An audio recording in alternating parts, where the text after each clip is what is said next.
इस कहानी की शुरुआत में हम एक लड़की को देखते हैं जो कि अपने हाथ के अंदर एक मोमबत्ती और एक आईना पकड़े हुई थी। इसके बाद तभी वो लड़की कुछ अजीबोगरीब प्रकार की क्रिया कर रही थी। वो मंत्रों को पढ़ते हुए अपने घर की सीढ़ियों से उल्टा उतरने की कोशिश कर रही थी। अब जब वो इस क्रिया को कर रही थी कि तभी थोड़ी देर के बाद उसके हाथ में जो आईना था, उस आईने के अंदर उसे एक बहुत डरावना चेहरा दिखाई देता है, जिसे देखकर वो बहुत डर जाती है। अब इसके बाद तभी हम देखते हैं उस आईने के अंदर से एक बहुत ही डरावना हाथ बाहर निकलता है और उस लड़की को नुकसान पहुंचाता है। इसी के साथ दोस्तों यहीं पर यह सीन कट हो जाता है। इसके बाद तभी यहाँ से कहानी शिफ्ट होती है और अब हम दो लड़का लड़की को देखते हैं, जिसमें से लड़की का नाम होता है झुमरी और लड़के का नाम होता है जय। दरअसल ये दोनों एक दूसरे से प्यार करते हैं और जब झुमरी लड़के से यानी कि जय से शादी करने की बात करती है तो वो इस बात से गुस्सा हो जाता है और शादी करने को मना करता है। अब झुमरी को ये बात बहुत अजीब लगती है क्योंकि वो उससे छुप छुप कर मिलता है और जब शादी की बात कह दो तो वो शादी करने को मना कर देता है। इस बात से वो बहुत गुस्सा हो जाती है और वहां से चली जाती है। अब वो जैसे ही वहां से बाहर जाती है तो बाहर उसे एक लड़का मिलता है जिसका नाम होता है डमरू। डमरू उसे फ्लर्ट करने की कोशिश करता है, लेकिन वो इस बात से बहुत गुस्सा हो जाती है और उसके गाल पर एक जोर से थप्पड़ देती है और वहां से निकल जाती है। अब इसी के साथ इसके बाद तभी वो डायरेक्ट अपनी दोस्त से मिलने के लिए जाती है और जब वो वहां पर जाती है तो उसकी दोस्त उससे पूछती है कि क्या तुमने जैसे शादी की बात की, तो वो उससे कहती है कि हाँ, मैंने उससे शादी करने को कहा था, लेकिन उसने साफ साफ मना कर दिया। इसके बाद तभी उसकी दोस्त जिसका नाम अंजलि था वो उससे कहती है कि मेरे पास एक तरीका है जिसको फॉलो करके तुम जैसे शादी कर सकती हो। और तभी वो अपनी दोस्त झुमरी को उसी क्रिया के बारे में बताती है जिस क्रिया को हमने एपिसोड की शुरुआत में एक लड़की को करते हुए देखा था। वो कहती है कि अगर तुमने उस क्रिया को कर लिया तो तुम्हारी शादी जय के साथ हो जाएगी। अब ये सब सुनकर झुमरी को बहुत अजीब लगता है, लेकिन थोड़ी देर के बाद वो उसकी बात को मान जाती है। अब दोस्तों थोड़ी देर के बाद झुमरी वहां से चली जाती है और उसके जाते ही हम उसकी दोस्त अंजलि को देखते हैं जो कि न जाने किसी से ये कह रही थी कि मैंने अपना काम कर दिया है, अब मेरा पीछा छोड़ देना। और दोस्तों इसी के साथ हमको पता चलता है वो ये किसी और से नहीं बल्कि उसी शैतान से कह रही थी जिसको हमने एपिसोड की शुरुआत में देखा था। और ये लड़की कोई और नहीं, ये लड़की वही है जिसको हमने एपिसोड की शुरुआत में वो क्रिया करते हुए देखा था। दरअसल जब वो क्रिया कर रही थी तब उस शैतान ने उस वक्त पर उसको अपने वश में कर लिया था और तब से लेकर आज तक वो शैतान उसका पीछा नहीं छोड़ा है। इसीलिए उसने झुमरी को ये क्रिया करने को कह दिया और जब झुमरी इस क्रिया को करेगी तो वो शैतान उसका पीछा छोड़कर झुमरी के पीछे लग जाएगा। ये इसी प्रकार की एक क्रिया होती है। इसके बाद तभी हम देखते हैं झुमरी जब अपने घर पर पहुंचती है तो उसके पिताजी उस पर काफी गुस्सा कर रहे थे क्योंकि आज वो अपनी माँ को खाना देना भूल गई थी और इस बात का झुमरी को भी बहुत अफसोस होता है। वेल गाइस, इसके बाद तभी हम देखते हैं जब झुमरी अपने घर के अंदर जाती है तो हमको पता चलता है कि उसकी माँ हमेशा बिस्तर पर ही रहती है क्योंकि उसकी तबीयत बहुत खराब है। ना ही वो कुछ बोल सकती है और ना ही वो कुछ कर सकती है, बस हमेशा बिस्तर पर ही रहती है। इसके बाद तभी यहाँ से कहानी शिफ्ट होती है और अब हम रात के वक्त पर झुमरी को देखते हैं जो कि नए कपड़े पहनकर तैयार हो जाती है क्योंकि आज रात वो उसी क्रिया को करने वाली थी जिसके बारे में अंजलि ने उसे बताया था। वो अपने हाथ के अंदर एक आईना ले लेती है और इसके अलावा एक मोमबत्ती और फिर तभी वो उसके बताए अनुसार उस क्रिया को करना शुरू कर देती है। वो उस मंत्र को पढ़ना शुरू कर देती है जो मंत्र अंजलि ने उसे बताया था और तभी वो अपने घर की सीढ़ियों से उल्टी उतर रही थी। फिर इसके बाद हम देखते हैं जब वो इस क्रिया को करते करते नीचे की ओर उतरकर जा रही थी कि तभी नीचे एक काली सी परछाई अचानक से गुजर कर जाती है और ये सब देखकर झुमरी बहुत ही डर जाती है। जिसके बाद उसके हाथ के अंदर से वो आईना और वो मोमबत्ती छूट जाती है और तभी वो वहां से भाग जाती है। अब दोस्तों इस क्रिया की एक कंडीशन होती है कि इस क्रिया को करते वक्त आईना बिल्कुल भी नहीं टूटना चाहिए और अगर आईना गलती से भी टूट गया तो इसका अंजाम क्या होगा ये कोई भी नहीं जानता। अब कहीं ना कहीं झुमरी ने इस क्रिया को पूरी तरीके से खराब कर दिया था। वेल गाइस, इसके बाद तभी अगले सीन में हम जय को देखते हैं जिसे अपने घर में किसी के होने का एहसास होता है। और जब वो अपने घर के अंदर किसी को ढूंढ रहा था तो उसे कोई भी दिखाई नहीं देता। बट लेकिन थोड़ी देर के बाद वो जैसे ही एक कमरे के अंदर देखता है तो उसकी आंखें फटी की फटी रह जाती है, क्योंकि उस कमरे के अंदर उसको खुद का हमशक्ल बैठा हुआ दिखाई देता है, जिसे देखकर वो बहुत ही डर जाता है।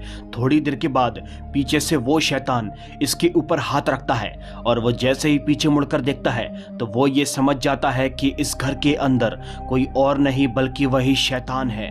अब जय शैतान से अपनी जान बचाकर वहां से भाग जाता है, लेकिन थोड़ी देर के बाद वो शैतान उसके करीब आ जाता है और तभी वो उसे जान से मारकर खत्म कर देता है। फिर इसके बाद कहानी यहाँ से शिफ्ट होती है और अब हम झुमरी को देखते हैं जो कि अपने माँ के पास बैठी हुई थी। वो अपनी माँ की कंघी करती है और इस वक्त पर वो देखती है कि उनके बाल बहुत सारे झड़ना शुरू हो चुके हैं। अब झुमरी ये सब देख ही रही थी कि तभी थोड़ी देर के बाद उसकी माँ एक अजीब सी निगाह से उसकी तरफ देखती है और ये देखकर वो बहुत ही डर जाती है। बट लेकिन थोड़ी देर के बाद उस कमरे के अंदर उसकी दोस्त अंजलि आ जाती है। अब जैसे ही वो वहां पर आती है तो बाहर जाकर झुमरी और अंजलि आपस में बातें करते हैं, जहां झुमरी अंजलि से बोलती है कि मैंने तुम्हारी बताई हुई उस क्रिया को किया था, लेकिन उस क्रिया को करते वक्त मुझसे एक गलती हो गई, मुझसे वो आईना टूट गया था। और जब अंजलि ऐसा सुनती है तो वो भी बहुत ही डर जाती है, क्योंकि आईना टूटना इस क्रिया के अंदर एक अपशगुन माना जाता है। अब अंजलि बहुत ही डरी हुई थी और वो बार बार झुमरी से एक ही बात बोल रही थी कि अब वो हमको नहीं छोड़ेगा, वो बर्बाद कर देगा हमको। और जब झुमरी उसके मुंह से ऐसी अजीबोगरीब प्रकार की बातें सुनती है तो वो उससे पूछती है कि आखिर तुम मुझसे क्या छुपा रही हो, मुझे सब कुछ बताओ। और फिर इसी के साथ अंजलि उससे सब कुछ बताती है। अंजलि उसे बताती है कि आज से काफी टाइम पहले किसी की बातों में आकर मैंने भी इस क्रिया को किया था और मैंने उस क्रिया को बिल्कुल ठीक ठीक किया था, और जिससे शादी करने के लिए मैंने उस क्रिया को किया था उससे मेरी शादी भी हो गई थी, लेकिन फिर भी उसने मेरा पीछा नहीं छोड़ा था। अब झुमरी उससे पूछती है कि आखिर तुम किसकी बात कर रही हो। अब इससे पहले कि अंजलि उसे कुछ और बता पाती तभी झुमरी को अपने घर के अंदर से कुछ आवाज आती है। अब ये सब सुनकर झुमरी बहुत ही डर जाती है और तभी ये दोनों घर के अंदर भाग जाते हैं। ये जैसे ही अपनी माँ के कमरे के अंदर पहुंचते हैं तो ये लोग पाते हैं कि झुमरी के पिता नीचे बैठे हुए थे और फैले हुए खाने को समेट रहे थे। अब उसके पिता झुमरी से बातें कर रहे थे, लेकिन तभी थोड़ी देर के बाद उनकी आवाज एक डरावनी आवाज में तब्दील हो जाती है, यानी कि वो एक शैतान की आवाज में बात करना शुरू कर देते हैं। और फिर थोड़ी देर के बाद उनके पास जो चम्मच थी वो उसी से अपने आप को नुकसान पहुंचा लेते हैं। और ये सब देखकर झुमरी और अंजलि को बहुत ही अजीब लगता है। लेकिन थोड़ी देर के बाद इन दोनों की निगाह पड़ती है पिताजी के पास खड़े हुए उस शख्स पर, और दोस्तों ये शख्स कोई और नहीं बल्कि वही शैतान था जिसने कि अब झुमरी के पिता को भी जान से मार दिया था। अब उस शैतान को देखकर झुमरी और अंजलि बहुत ही डर जाती हैं। वो वहां से बाहर निकलती हैं। इसके बाद तभी अंजलि उसको एक जगह पर ले जाने का फैसला करती है। फिर तभी इसके बाद अगले ही सीन में हम देखते हैं अंजलि झुमरी को एक पंडित के पास लेकर जाती है और तभी वो अपने साथ बीती सारी घटनाओं के बारे में उस पंडित को बता देते हैं। पंडित जी अंजलि पर काफी गुस्सा करते हैं। वो उससे कहते हैं कि तुम्हें सब कुछ पता होने के बावजूद भी तुमने अपनी जान को बचाने के लिए अपनी दोस्त की जान को खतरे में डाल दिया। अंजलि कहती है कि मुझे माफ कर दो, मुझसे बहुत बड़ी गलती हो गई। मैंने झुमरी से उस क्रिया को करने के लिए इसीलिए कहा था जिससे कि उस शैतान से मेरा पीछा छूट जाए। और जब वो ऐसा बोलती है तो पंडित जी बहुत ही गुस्सा हो जाते हैं। वो उससे कहते हैं कि वो शैतान तुम्हारा पीछा कभी भी नहीं छोड़ेगा। अब झुमरी और अंजलि दोनों मिलकर पंडित जी से बोलते हैं कि आप ही हमारी मदद कर सकते हैं, हम लोगों को आपकी मदद की बहुत ही ज़रूरत है। और तभी पंडित जी इन दोनों की मदद करने को तैयार हो जाते हैं, क्योंकि ये बात वो जानते थे कि उस शैतान से ना कि केवल इन दोनों को बल्कि पूरी दुनिया को खतरा था। अब इसी के साथ पंडित जी किसी मंत्र का उच्चारण करना शुरू कर देते हैं और तभी वो अपना हाथ एक कटोरे के अंदर डालते हैं, जिसके बाद वो एक कटोरे के अंदर से एक पवित्र कील को निकालते हैं। और इस कील को निकालने के बाद वो झुमरी के हाथ में उस कील को देते हैं। अब कील देने के बाद पंडित जी झुमरी से बोलते हैं कि कल रात अमावस्या की रात है और कल की रात इस कील को अपने घर के बीचों बीच कहीं गाड़ देना। इसके बाद वो शैतानी शक्ति हमेशा के लिए खत्म हो जाएगी। अब दोस्तों इसी के साथ इन दोनों को उस शैतान को खत्म करने का एक जरिया मिल चुका था। फिर तभी हम देखते हैं ये लोग वापस से अपने घर पर आ जाते हैं। अब घर आने के बाद अंजलि झुमरी से कुछ बात करना चाहती थी और वो उसे बताना चाहती थी कि उस शैतान ने जय को भी जान से मार दिया है। लेकिन इससे पहले कि वो कुछ बता पाती तभी झुमरी उससे नाराज होकर वहां से चली जाती है। फिर इसके बाद तभी हम झुमरी को देखते हैं जो कि अपने घर के अंदर अपनी माँ के कमरे के अंदर जाती है उनको खाना खिलाने के लिए। लेकिन कमरे के अंदर जाकर वो एकदम शॉक हो जाती है। उसे उसकी माँ दिखाई नहीं देती और बल्कि कमरे के अंदर सारा सामान इधर उधर बिखरा पड़ा हुआ था। ये सब देखकर वो बहुत ही जोर से चिल्लाती है और उसके चीखने की आवाज सुनकर अंजलि भी फौरन घर के अंदर भागती है। लेकिन दोस्तों जैसे ही वो घर के अंदर जाती है तभी उसे एक कमरे के अंदर सामने की ओर झुमरी की माँ दिखाई देती है, जिसे देखकर वो बहुत ही डर जाती है।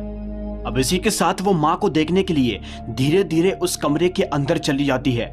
लेकिन वो जैसे ही कमरे के अंदर जाती है तो दरवाजा अपने आप ही बंद हो जाता है और तभी उसकी माँ उसके तरफ देखकर एक अजीब सी स्माइल कर रही थी। अब थोड़ी देर तक उस कमरे का दरवाजा बंद रहता है और फिर थोड़ी देर के बाद अंजलि को देखते देखते झुमरी यहाँ तक पहुंच जाती है। और झुमरी जैसे ही उस कमरे के करीब बढ़ती है तो उसे ये साफ साफ दिखाई पड़ रहा था कि उसकी माँ ने उसकी दोस्त अंजलि को जान से मार दिया है और वो उसका मांस खा रही थी। ये देखकर झुमरी को बहुत ही डर लगता है। वो ये देखकर वहां से भाग जाती है। वो जैसे ही बाहर भागती है तो बाहर उसे जय दिखाई देता है। अब दोस्तों ये सब देखकर आप ये सोच रहे होंगे कि जय को तो उस शैतान ने मार दिया था, तो फिर ये अचानक से कहां से आ गया? तो वो चीज शायद अब आपको खुद ही समझना पड़ेगी, ये मुझे बताने की जरूरत नहीं है शायद। इसके बाद तभी हम देखते हैं झुमरी जय को अपने साथ बीती सारी दास्तान के बारे में बताती है कि उसकी माँ ने उसके दोस्त को जान से मार दिया है। ये सब सुनकर जय को बहुत ही अजीब लगता है और तभी वो जय को अपने साथ कमरे के अंदर लेकर जाती है तो उसकी आंखें फटी की फटी रह जाती हैं क्योंकि उस कमरे के अंदर कोई भी मौजूद नहीं था।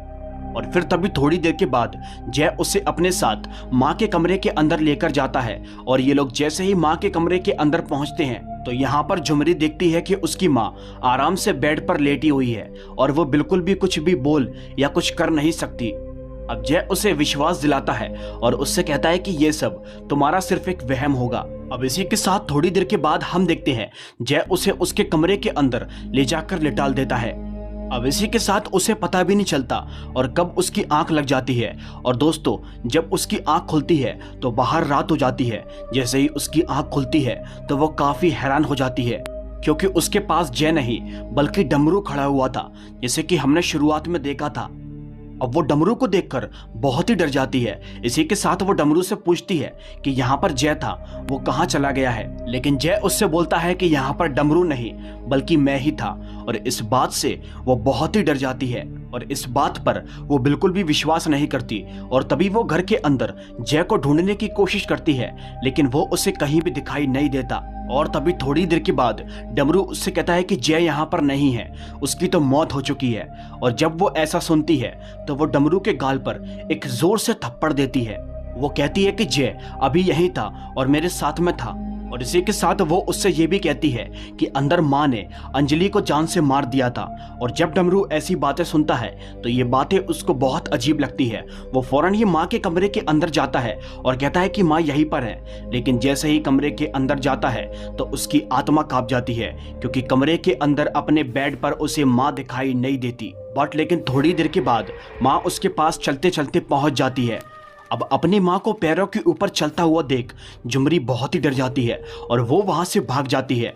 इससे पहले कि डमरू उस कमरे के अंदर से भाग पाता तभी उस कमरे का दरवाजा अपने आप ही बंद हो जाता है। अब झुमरी भागकर अपने कमरे के अंदर आ जाती है और तभी उसे डमरू के चीखने और चिल्लाने की आवाज सुनाई दे रही थी। वो फैसला करती है कि वो उसकी जान को बचाएगी। तभी वो अपने कमरे से बाहर निकलती है। लेकिन वो जैसे ही बाहर निकलती है तो वो पाती है कि डमरू जीने पर उल्टा पड़ा हुआ था और उसकी माँ डमरू को नुकसान पहुंचाने की कोशिश कर रही थी। ये देखकर वो हकीकत में जरूरत से ज्यादा डर जाती है। तभी वो वहां से एक बार फिर से भागती है और इस बार वो अपने कमरे के दरवाजे को बंद कर लेती है। लेकिन थोड़ी देर के बाद अचानक से कोई उसके कमरे का दरवाजा जोर जोर से बजाता है। वो बहुत ही डरी हुई थी, वो दरवाजे को खोलना नहीं चाहती थी और तभी वो अपनी जान को बचाने के लिए अपने घर की अलमीरा के अंदर ही छुप जाती है।